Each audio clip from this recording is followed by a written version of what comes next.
Gracias. Fer.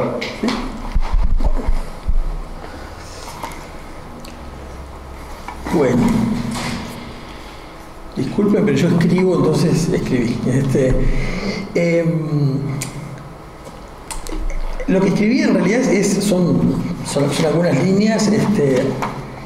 Está de más decir que es un libro que abre muchas perspectivas posibles de lectura. Eso es parte de la riqueza. Y le llamé así: supongamos que se trata de un libro. Comencemos parafraseando a Frank Lebowitz, un personaje que admiramos con Fernando, en Supongamos que Nueva York es una ciudad, plantando la sospecha maliciosa respecto a que estemos ante un libro. Ya de paso nos evitamos el trillado: esto no es una pipa. Quizá no sea tan disparatado, ya que sabemos que en el campo del arte nada es lo que parece, y dado además la más que justificable distancia crítica que el mismo López Laje establece con la cultura letrada. El libro, en tanto dispositivo colonial de escritura, en este caso al menos, quizá pueda entenderse como el agenciamiento de textos collage, y el libro mismo puede ser pensado en tanto collage o constelación subjetiva de ideas y experiencias a ser vividas, sin que sean evitables los tropezones, los cambios de dirección y o de tono, las alternancias de registros distintos de análisis, como capas de cebolla o cinta de Möbius, en la que se pierde toda lógica binaria del adentro y del afuera. Quizá más cercano a la diseminación derridiana o a la escritura proliferante neobarroca de un Perlonger o un Lezama Lima, solo que en el campo del ensayo, Fernando nos pasea por las 1001 voces de la conversación contemporánea. Y eso seguramente es ya su primer seña de valor y disidencia. Alguien del campo de las artes visuales, si queremos conservar este adjetivo aún, no un filósofo, no un sociólogo, ni un antropólogo, escribe, permítanme esta condensación neológica, que creo más pertinente, ya que de un escribir cercano al decir, que por momentos se indistingue de él, escribe, entonces decíamos, de filosofía, de política, de biología y de ciencia, de tecnología y de subjetividad, de arte. Porque los campos hace rato disueltos, degenerados, aún pretenden especificidad, y hay expertos en la academia y no solo allí. López Laje atraviesa géneros y disciplinas a tono con lo que Bruno Latour, Donna Haraway, Viveiros de Castro e Isabel Stengers, entre otros, hace tiempo vienen haciendo. Dice Bruno Latour en Nunca fuimos modernos, cito: híbridos, nosotros mismos, instalados de soslayo en el interior de las instituciones científicas, algo ingenieros, algo filósofos, terceros instruidos sin buscarlo, hicimos la elección de describir las madejas donde quiera que nos lleven. De la mano de Fernando, el arte se mete en estas madejas híbridas.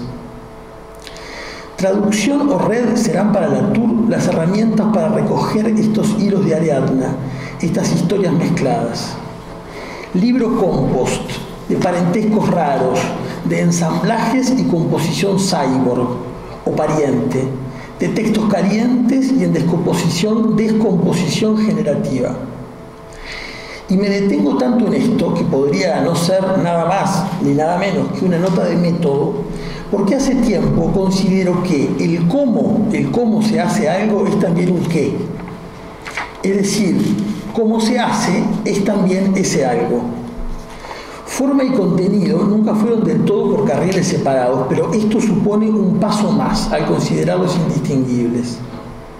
Dicho sea de paso, muchas veces constatamos obras de factura formal impecable, super pro, que sustentan ideas más que pobres o carentes de toda problematización en sentido Foucaultiano. Y esto vale tanto para la escritura como para las artes visuales, al menos yo lo creo así.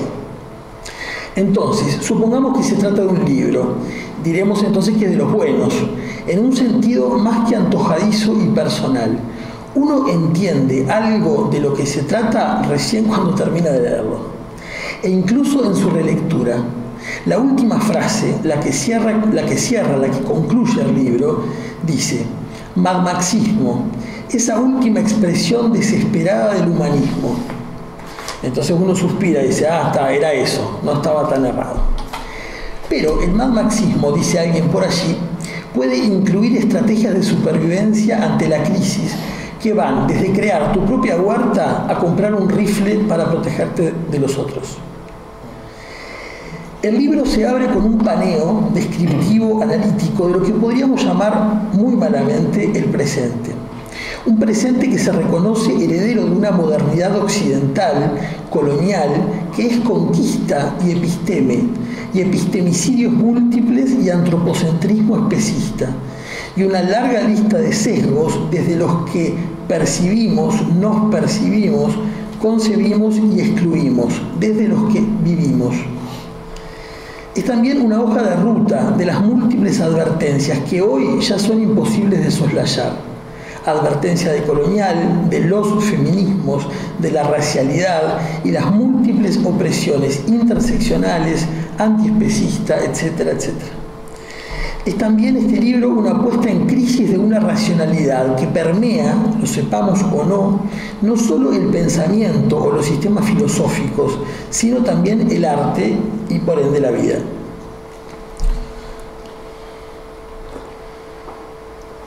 De ahí la pregunta no retórica que nos lanza.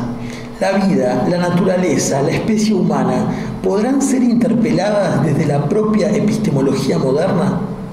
Y si no fuera así, ¿cómo lo haremos?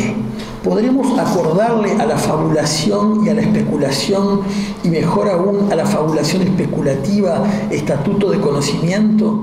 ¿Y a otras cosmovisiones no modernas, a otras cosmopolíticas? ¿Es la episteme el único modo de conocer? ¿Hay lugar para saberes subalternos de los que hablara Foucault? ¿Y acaso el arte, seamos menos grandilocuentes, acaso algún arte no operó siempre desde una otra relación o una relación otra al conocimiento y al saber? La producción e invención de lo humano se devela en este libro de la mano de Peter Sloterdijk y su noción de antropotécnicas como técnicas de producción de lo humano que ocultan su costado eugenésico. La eugenesia, como fantasma que se adjudica al avance tecnológico, es algo similar a aquello que nos advirtiera el psicoanalista Donald Winnicott. Se teme algo que ya se vivió. Se teme el advenimiento de lo ya vivido. El futuro ya está aquí, o nunca fuimos humanos. Madmaxismo es un reto, una provocación, más que una tibia invitación. Es una apuesta política a revisarlo todo. Una ampliación de la comunidad que incluye animales no humanos y humanos, seres bióticos y abióticos, máquinas y sistemas con los que agenciarnos, con los que aumentar nuestras potencias y hacer vivibles todas las vidas.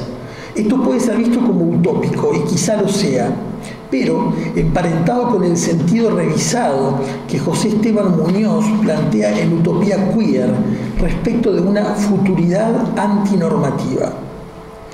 Entre el no future de Lee Edelman y la futuridad queer, la apuesta de madmaxismo extiende o borronea las fronteras hasta incluir lo extraplanetario, lo alien.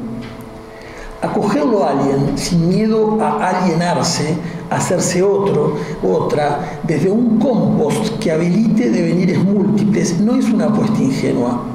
Implica una reconfiguración de las relaciones de poder y dominio que no solo rigen nuestras vidas, sino que las producen.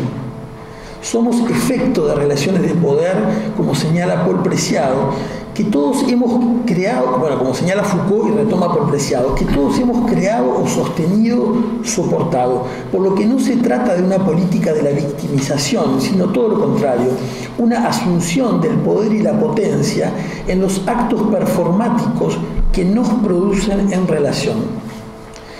El lugar de las mujeres en tanto sujeto político que excede la asignación sexogenérica e incluye a todas aquellas que deciden nominarse mujeres desde identidades posicionales y trans es central en este libro. Y es o son los feminismos el movimiento social y político, al menos lo creo yo, más removedor de los siglos XX y XXI, desde las sufragistas a las xenofeministas post-haraguayanas, pasando por el feminismo de la diferencia y de la igualdad y del transfeminismo, atravesados por la teoría queer y los feminismos descoloniales e indígenas e islámicos y los feminismos negros. Porque el antropocentrismo es un androcentrismo y el capitalismo es también dominación masculina y colonial y especismo humanista. Y porque el humano es el hombre, desde una política sexual de la lengua que hace de lo masculino el genérico. O casualidad. Y entonces se hará entendible el gesto de Haraway de incluir la intervención caricatura que Sidney Harris hace del hombre de Vitruvio, de Leonardo da Vinci, en El perro de Leonardo. Tendría que haber traído la imagen, pero bueno, claro. Imagínense, el hombre de Leonardo es... ¿Puedo hacerlo? ¿Sí? Vale. Caricatura que no obstante le sirve a Haraway, así lo dice, para el tipo de altermundialización que busco, dice, con los compañeros mundanos, ya que aún sostiene un tecnohumanismo con sueños de purificación y trascendencia. Entonces, para terminar, López Laje puebla la escena contemporánea de una urgencia y una radicalidad inéditas, y lo hace sin concesiones. Quienes decidan habitar circunstancial o de manera permanente el campo del arte, no podrán ya refugiarse en las comodidades de lo ignorado o evitado. Una larga lista de advertencias ha sido hecha y cada quien sabrá o deberá descubrir qué sayo le corresponde. Es por eso que no sabemos si agradecerle a Fernando o maldecirlo. Bueno, pero yo elijo agradecerle. Gracias.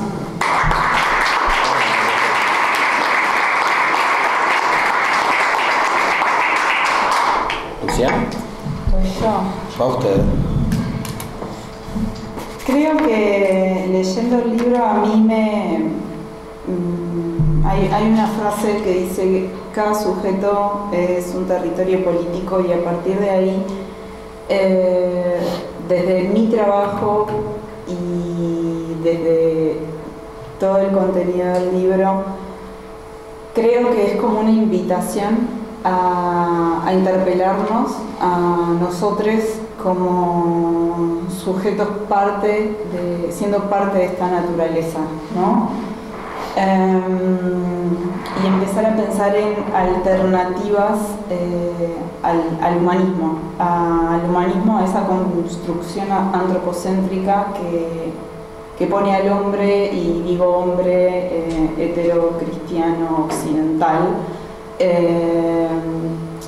como centro del mundo y como ese único ser capaz de proteger esa naturaleza desde una visión muy omnipotente y omnipresente, ¿no?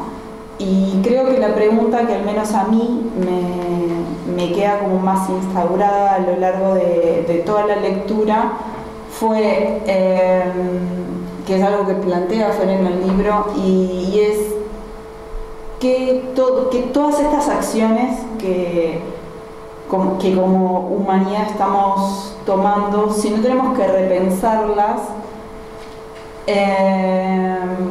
más allá porque todas las preguntas van de acuerdo a la posteridad del planeta y en la protección de una naturaleza que es esa imagen de naturaleza que tiene que ver con el Edén, ¿no? Con eso verde, lejano, que está allá y donde están los animalitos felices y hay arcoíris y cielo, y es eso lo que debemos proteger, cuando en realidad creo que, no sé si es una mentira, pero es una subjetivación sobre el fin de la humanidad en el planeta. El planeta existió antes que la humanidad y en realidad va a seguir existiendo, creo, no lo sé, pero más allá de la existencia de la raza humana en el planeta. Entonces creo que es una invitación a interpelarnos sobre esa construcción que tenemos sobre todo desde nuestra cultura occidental, replantear ciertas estructuras apocalípticas que tenemos sobre el futuro, sobre ese futuro que en realidad es sobre un futuro que nos contenga. O sea,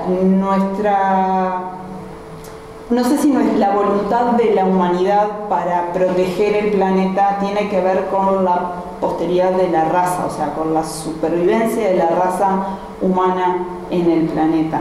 Me uno bastante a lo que dice en el libro y dice Donna Haraway y Timothy Morton de separar el pensamiento ecológico de la ecología y de repensar cómo una de esas posibles soluciones o como una nueva cosmovisión puede llegar a ser entendernos desde un lugar que no es el protector, ponernos en el mismo lugar que otras especies, que las cosas, que todo, y armar nuevas cosmovisiones y generar parentescos con todas esas cosas.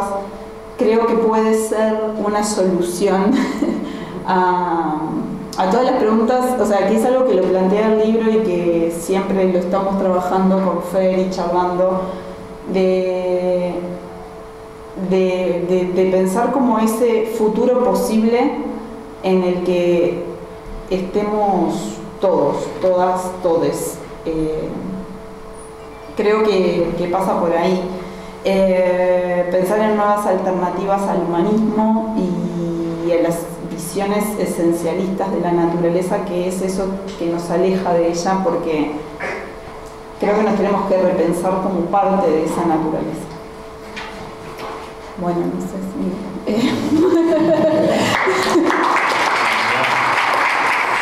Bueno, ¿qué tal? Buenas tardes. Voy a hablar muy poquito.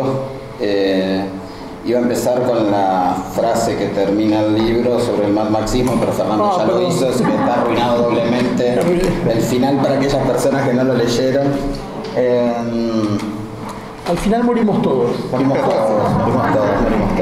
Voy a acercar un poco. Spoiler alert. Ahí va. Voy a empezar por el prólogo, porque soy una persona ordenada y de educación jesuita, así que voy a empezar por el prólogo.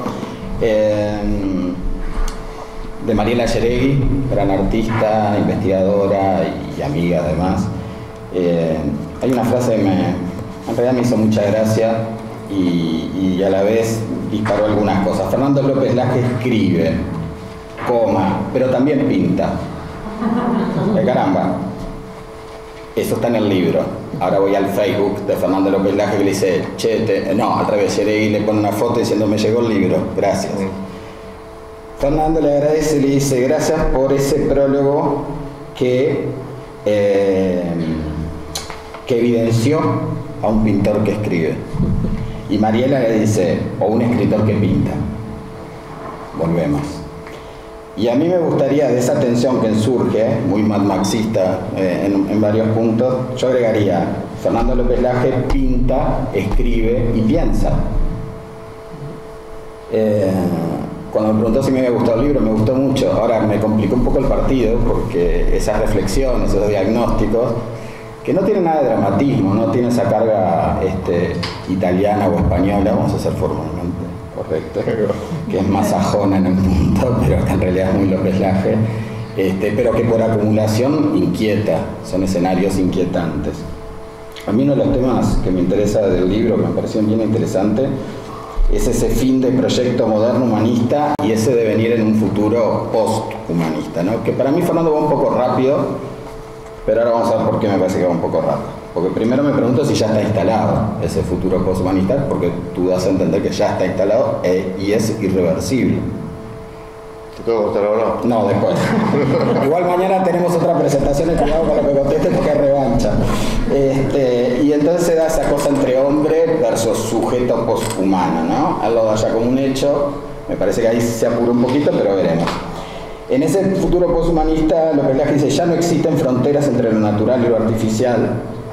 Y ahí es donde se evidencia cada día más nuestra condición, digo yo, de cyborgs o organismos híbridos. Ahora bien, ¿por qué me parece que se apura un poco Fernando?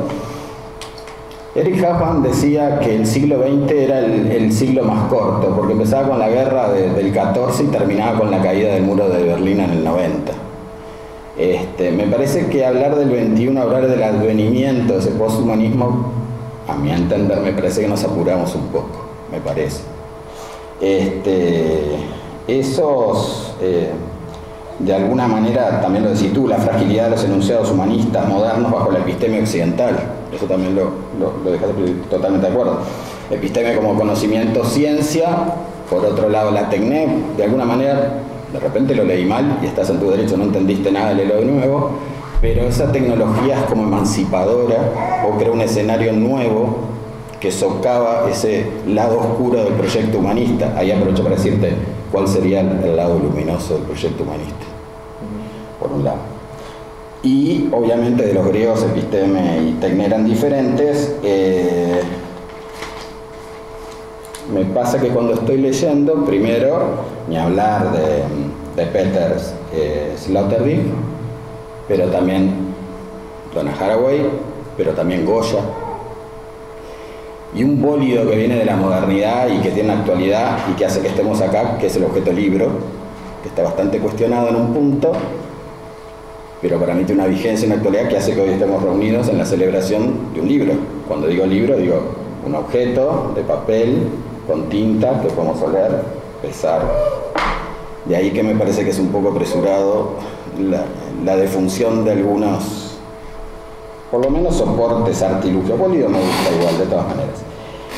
No voy a entrar en lo del libro porque mañana si no nos quedamos sin temas. Sí, me interesó muchísimo el tema de ese mundo de las imágenes, ya desde lo artístico, que cuestionan o modifican la historia del arte que planteás sobre el final del libro. Ya que contamos el final, podemos ir para adelante y para atrás. Hablando sobre Walter Benjamin, la condición de archivo y de la imagen, de Avi Barbour, en Tras la Memoria, hay como una suerte, vos hablas de descentralización, puede ser, de pensamiento con respecto a Barbour. A mí me interesa mucho en cuanto a prevalencia de la imagen, y yo agregaría el Museo Imaginario de André Malraux, ¿verdad? Que está constituido en imágenes aleatorias donde ya no hay un museo físico, no hay un director físico, no hay un acervo siquiera, o sea que derriba todas las nociones de museo moderno. Es imaginario y tiene la misma pertinencia que el otro, ¿no? También es bueno que estamos presentando un libro de papel y tinta en un museo estatal. Pero nada, eso lo dejo. Para cerrar me gustaría citar al señor Peter Sloterdijk, que además tuve la suerte de conocer en Karlsruhe el ZKM, que fue docente allí de filosofía y estética en principios de los 90 y después fue rector del ZKM un montón de años, creo que como 14 o 15 años, en un libro que salió hace poquito que se llama El Imperativo Estético, escrito sobre arte. Y lo digo porque él lo cita muchísimas veces, Fernando, en capítulo 2, que se llama La Luz, citando a Merleau-Ponty, y desarrolla algunos temas de Merleau-Ponty, que dice: sobre todo esto en el marco de la importancia, que también lo dice Mariela ayer en el prólogo, de la visión del artista. No como anticipatoria, sino la pertinencia de acercarnos al pensamiento del artista. Eso también es otra cosa que maneja Mariela que me interesa bastante. Entonces Peter Sloterdijk dice: las viejas preguntas, por lo que al final de la historia veremos, son también importantes, bien que con diversos acentos, para la humanidad moderna. ¿No será la visión última otra cosa que el eterno parpadeo de los últimos seres humanos que miran el sol del crepúsculo? ¿Es como la experiencia de los mortales, según el libro tibetano de los muertos, que habla de una transición a la luz blanca de la extinción? ¿O es la última visión de un cegador huracán de luz nuclear, cual realización tecnológica del tránsito místico a la luz? Si es cierto que nada hay en la tecnología que no haya estado ya presente en la metafísica, una humanidad previamente formada en la metafísica de la luz tendrá en perspectiva la posibilidad de contemplar finalmente una gran luz, acá directamente cita a Merleau-Ponty, dice, más brillante que 100 soles, creada por ella misma. O la esencia del proceso de civilización es someter la visión final de todas las cosas a constantes aplazamientos.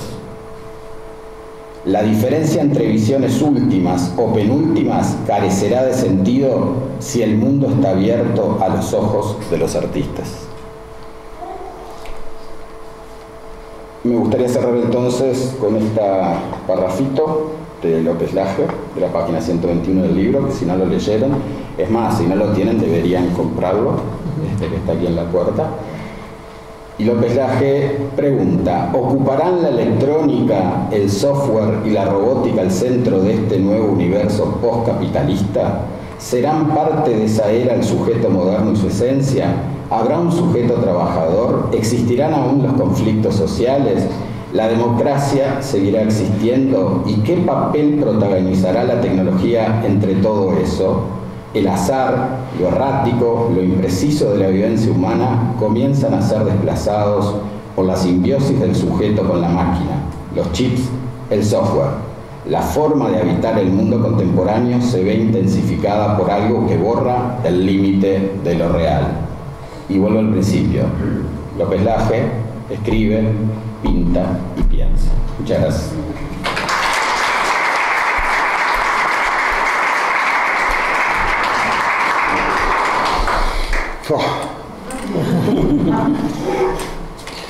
Bueno, gracias chicos. Realmente fue muy enriquecedor porque como que escuché por primera vez cosas del libro, porque muy poca gente leyó el libro, porque recién salió, y por primera vez tengo como una evolución así pública con diferentes puntos de vista, a pesar de que somos todos más o menos conocidos, amigos y tenemos muchas cosas en común, pero es interesante igual seguir viendo la multiplicidad, ¿no?, de los puntos de vista sobre una misma cosa. No sé si agarra, vos me preguntaste cosas y tengo que responder. No, me alegro, pila, porque sos el invitado y te queda como estaba con el tapabocas no escuchaba nada también. Entonces, hay cosas que digo, no quiero hablar del libro, obviamente, porque me parece que no es muy interesante lo que yo pueda decir, porque lo que pienso ya está escrito ahí de alguna manera, pero sí me parece que es interesante dejar algunas cosas como marcando una especie de mapa, digamos, de territorio, como para poder acceder al libro si tienen ganas, y que tiene que ver justamente con que hay como un cuestionamiento que quizás sea muy duro, porque algunos me dijeron que era medio duro, yo pensaba que era que era como características de ensayo, que podría ser denso, pero en realidad es duro, aparentemente yo no me di cuenta mucho en cuanto a su intención, digamos, de derrocamiento, digamos, de todo lo que podría ser, todo lo que pensamos, porque en realidad cuando estamos hablando del humanismo y hablamos de cosas como la era moderna, el humanismo, cosas que están atravesadas por el colonialismo, el especismo, el sexismo, el racismo, son todos sismos que de alguna manera configuran cosas que todos supuestamente sabemos. Pero el tema es que cuando las sabemos ya las damos por sobreentendidas porque ya las tenemos categorizadas en un lugar, y lo que sucede es que seguimos hablando de alguna otra cosa. En realidad los derechos del hombre ya existieron hace como no sé cuántos, 200 años. En realidad el progreso, la conquista y el desarrollo es una cosa positiva si lo pensamos desde ese lugar específico que plantea la era moderna. Pero sí lo que empezamos a ver, que es un poco acotando un poco lo que decía Enrique, que esa cara oculta, esa cara que de alguna manera Walter Miñolo se refiere cuando habla de la colonialidad, de la modernidad, tiene un montón de situaciones obviamente que no han sido reflejadas durante todos estos sobre todo estos siglos últimos, más de 5, que están como amparando y legitimando un aparato de pensamiento que configura de alguna manera nuestros saberes, que naturalizan situaciones, naturalizan cosas, como por ejemplo, no sé, lo que decía Lu, que me parece interesante también el tema de pensar hasta incluso cuando hablamos de naturalizar cosas, ¿qué es la naturaleza? Porque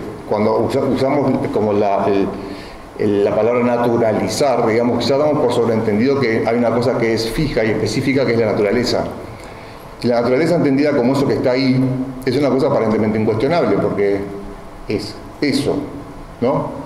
Y nosotros nos diferenciamos justamente de eso natural porque somos humanos dentro de un humanismo amparados en una cultura que nos diferencia del resto de las especies y del resto de los objetos que habitan este cosmos, digamos, nos planteamos desde una mirada antropocentrista, ¿no? Que también está naturalizada, obviamente, en la escala, ¿no? El ser humano como especie está arriba y después abajo viene un montón de animales y al final del todo creo que están los minerales. Entonces, todo eso que está acomodado desde esa cosmovisión occidental, que tiene obviamente un montón de rasgos que atraviesan eso, que tienen que ver, repito, con esa cara oculta, digamos, de ese orden y progreso, ¿no? Amparado por lo moderno, que tiene que ver obviamente con la discriminación, tiene que ver con el racismo, tiene que ver con la invisibilización de las mujeres, tiene que ver con la invisibilización de cualquier tipo de disidencia sexual, de género o como quieran, cualquier cosa que esté amparada dentro del movimiento LGTBQI+. Todas esas situaciones que están empezando a ser bastante visibles por el campo del arte, porque obviamente no me puedo olvidar también que todo el esqueleto de todo esto que me lleva a escribir el libro tiene que ver con el arte, porque me ayuda, digamos, a pensar desde las cosas que vamos viendo esta situación, ¿no? Que finalmente tiene que ver con que hay un montón de artistas, casi todos los que conocemos que están en el arte contemporáneo y de este siglo XXI más específicamente, que le están pegando duro a este constructo, digamos, que tiene que ver con esta era moderna, amparada en situaciones que señalan el progreso, el desarrollo, la conquista, los nuevos territorios, todo eso como cosas positivas. Y ahí voy un poco también a lo que decía Agarre, que en realidad no es contradictorio lo que yo pienso y planteo en el libro. Yo en realidad lo que pienso es que hay una parte de la ilustración, ¿no? de ese proyecto y de la ilustración que desde la carátula o desde lo aparente es positivo, porque lo que quiere es el bien para toda la humanidad, obviamente a través del progreso, ¿no? Científico, tecnológico y del conocimiento, y generando situaciones de mucha más bienestar, o como no se me ocurre alguna palabra, para los seres humanos. Pero ¿qué pasa? Obviamente todo ese aparato que se monta tiene un costo específico que tiene que ver con un montón de situaciones que están filtradas en ese saber, que está conformado obviamente por situaciones colonialistas que obviamente van como neutralizadas y amparadas en esa especie de saberes epistémicos. Entonces, hay cosas que me parecen muy relevantes que tienen que ver con cuando cuestionamos a esta episteme moderna, digamos, o cuando hablamos de la producción simbólica de esta modernidad, que en realidad es lo más fuerte en lo que está referido al arte. Es interesante pensar, a mí me parece interesante pensar siempre el arte como una especie de álbum de figuritas de lo que hacen la historiografía, y que van como de alguna manera marcando, ¿no? Procesos históricos y situaciones emblemáticas donde siempre aparece un artista que hace una obra que marca un punto de inflexión, ya sea La libertad guiando al pueblo de Delacroix, ya sea El nacimiento de Venus de Botticelli, ya sea El fusilamiento de Goya, lo que sea, no, cualquier cosa, no sé, cualquier obra que piensen siempre tiene alguna relación específica con un momento que los que hacen la historiografía ayudan a poder generar, digamos, esta situación epistémica que tiene que ver con los saberes, que incluyen también la historia.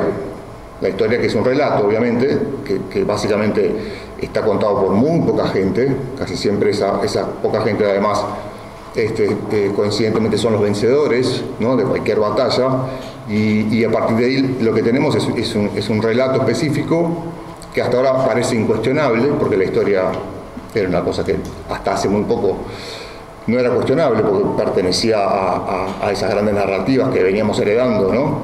Naturalmente, como con sus normas.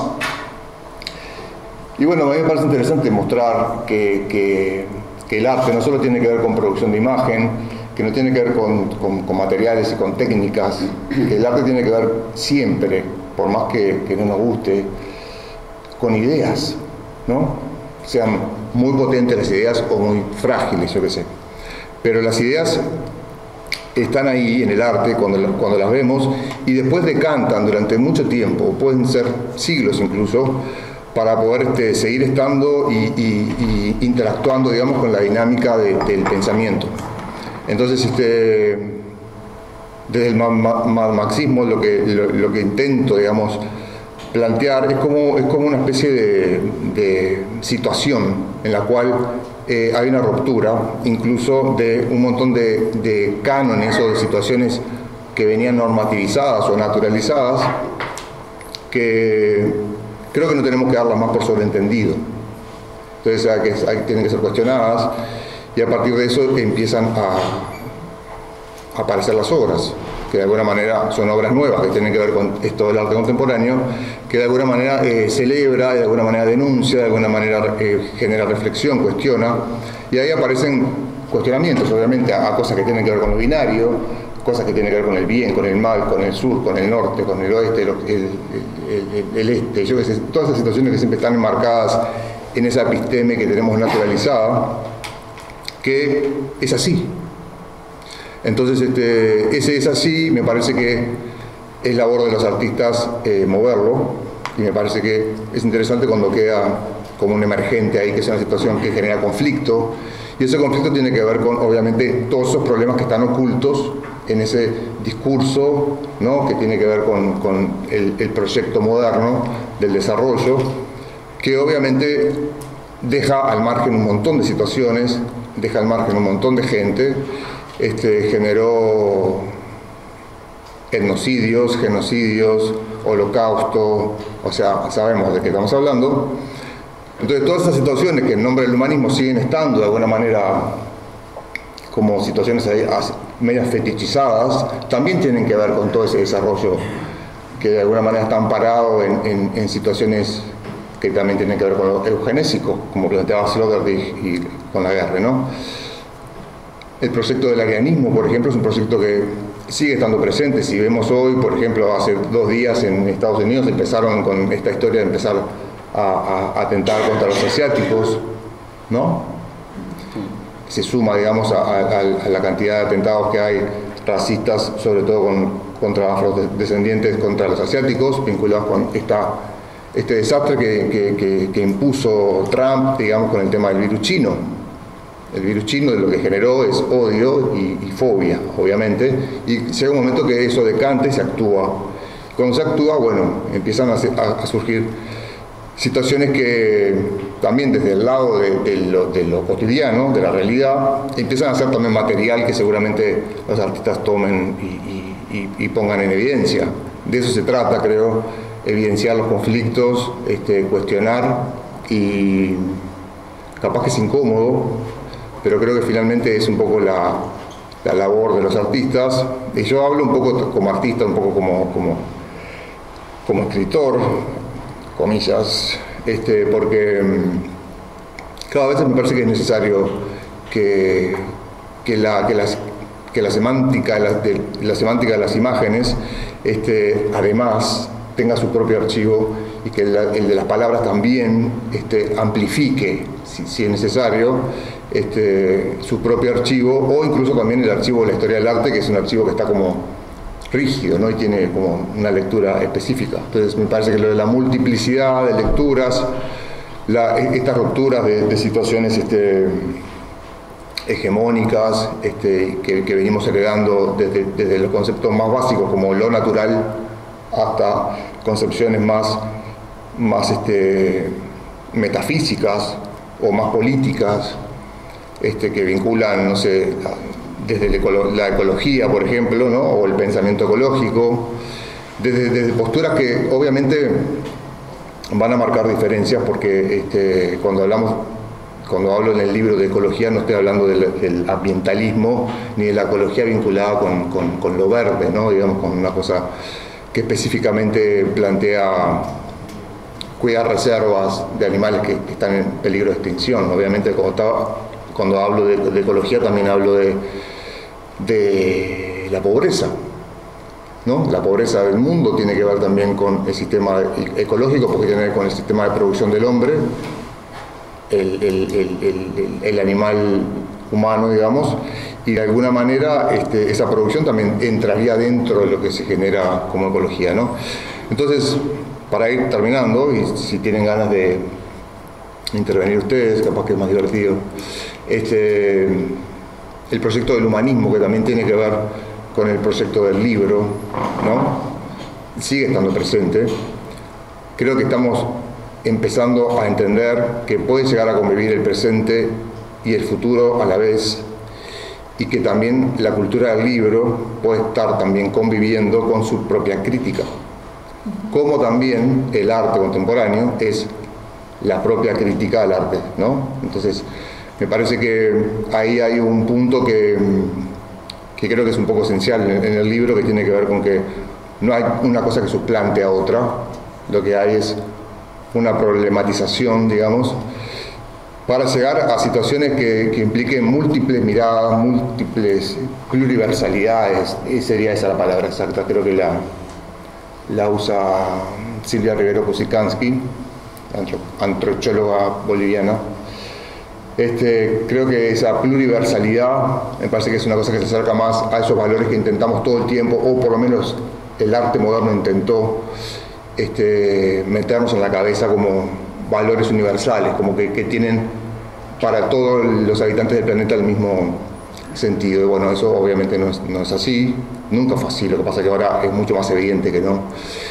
Y eso va a implicar aprender a habitar de forma distinta el planeta, a ver de forma distinta las otras cosas del planeta, que no solo tienen que ver con lo humano o con lo que produce lo humano, sino también con las otras especies, las cosas, y bueno, ahí se va deconstruyendo obviamente solo un montón de situaciones que vienen anquilosadas, que todos más o menos las sabemos, pero capaz que todas juntas en un libro, por un poco de arte, genera un poco de convulsión, pero es un poco la convulsión de mi cabeza. Agobio. Agobio. Sí. Pero aparte, no, digo, creo que no es un libro pesimista, por otro lado, creo que no, eso del agobio está, pero digo, intentando resolverse, con medicación siempre. Pero me parece que esa cosa distópica que también plantea esa idea del Mad Max, ¿no? Me parece que también es parte de esa carrera del progreso moderno, ¿no? Es como llevarnos a una idea del apocalipsis, que es, se acaba todo, se acaba el mundo, porque se acaba este humano, ¿no? Que es este humano del humanismo. Entonces, ahí creo que hay una posibilidad, que es como cuando hablamos de eso, de que se empieza a convivir con otras miradas, que es un montón de gente que obviamente es humana, pero que empieza a pensarse ya como no centro del mundo, no como desde una mirada antropocentrista, sino que intenta como deslizarse hacia unos márgenes y generar otro tipo de empatías para conformar una cosmovisión, o múltiples cosmovisiones. No sé, ¿quieren preguntar algo? Yo podría hablar de eso, lo que pasa es que... No vas a hablar de eso. Por eso. Gracias.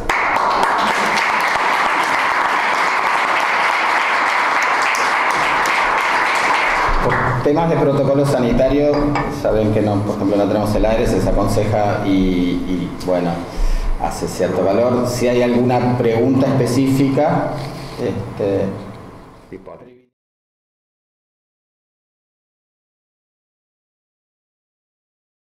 Así que ni millennial ni centennial, en otra. Bueno, entonces les agradecemos mucho a Luciana, Fernando, gracias, y gracias a ustedes por acompañarnos.